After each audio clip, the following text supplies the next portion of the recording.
బాలీవుడ్ నటుడు సైఫ్ అలీ ఖాన్పై దుండగుడు చేసిన దాడితో ముంబై నగరం మరోసారి ఉలిక్కిపడింది. ఒకప్పుడు మాఫియా ఆగడాలకు కేంద్రంగా పేరొందిన మహానగరంలో సెలబ్రిటీలే లక్ష్యంగా మరోసారి దాడి జరిగింది. ఈ నేపథ్యంలో బాలీవుడ్ ప్రముఖులకు సంబంధించి గతంలో జరిగిన దాడులను ఓసారి పరిశీలిద్దాం. గుల్షన్ కుమార్పై దాడి. టీ సిరీస్ వ్యవస్థాపకుడు గుల్షన్ కుమార్ 1997లో హత్యకు గురి కావడం దేశవ్యాప్తంగా సంచలనం రేపింది.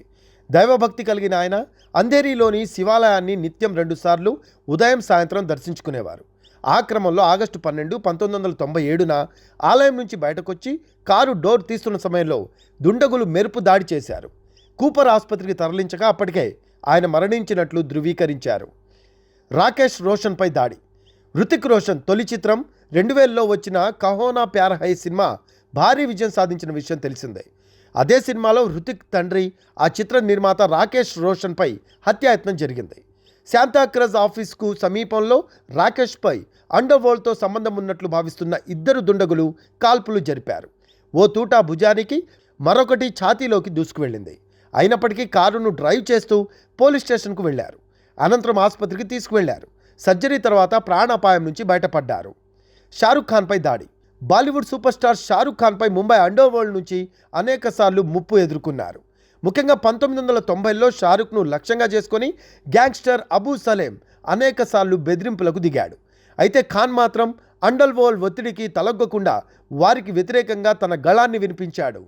సల్మాన్ ఖాన్పై దాడి. కృష్ణజింకల వేటకు సంబంధించిన కేసును ఎదుర్కొంటున్న సల్మాన్ ఖాన్ అనేకసార్లు బెదిరింపులు ఎదుర్కొన్నారు. 2018లో తొలిసారి బహిరంగ హెచ్చరిక చేసిన లారెన్స్ బిష్నోయ్ అగ్రనటుడిపై దాడికి పలుమార్లు ప్రయత్నించిన విషయం తెలిసిందే. 2024 ఏప్రిల్లో సల్మాన్ ఖాన్ ఇంటిపై ఇద్దరు దుండగులు కాల్పులకు తెగబడ్డారు. సల్మాన్కు సన్నిహితుడైన బాబా సిద్దికీ అక్టోబర్ 2024లో హత్యకు గురి కావడం సంచలనం రేపింది. దీంతో సల్మాన్ ఖాన్ ఇంటి పరిసరాల్లో భారీ భద్రతను ఏర్పాటు చేశారు. ప్రీతి జింటాపై దాడి. బాలీవుడ్లో అండర్వరల్డ్ ప్రభావంపై ప్రీతి జింటా బహిరంగంగా మాట్లాడారు. ముఖ్యంగా 2001లో వచ్చిన చోరీ చోరీ చుప్కే చుప్కే సినిమాకు సంబంధించి న్యాయపరమైన చిక్కులు ఎదుర్కొన్నారు. అండర్వరల్డ్తో సంబంధాలున్నాయనే ఆరోపణలపై ఆ cinema producer Nasim Rizvi, financier Bharat షాలు జైలుకు వెళ్లారు. ఈ కేసు విచారణ సమయంలో ముంబై కోర్టులో వాంగ్మూలం ఇచ్చిన ప్రీతి జింటా 50 లక్షలు డిమాండ్ చేస్తూ బెదిరింపులు వచ్చాయని చెప్పారు.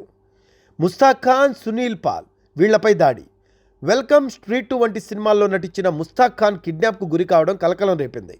నవంబర్ 2024లో మేరట్లో ఓ ఈవెంట్ ఉంది అంటూ ఆహ్వానించిన కిడ్నాపర్లు బిజ్నౌర్ ప్రాంతంలో బందీగా ఉంచారు. ఖాన్ మొబైల్ నుంచి 2 లక్షల రూపాయలు ట్రాన్స్ఫర్ చేసుకున్నారు.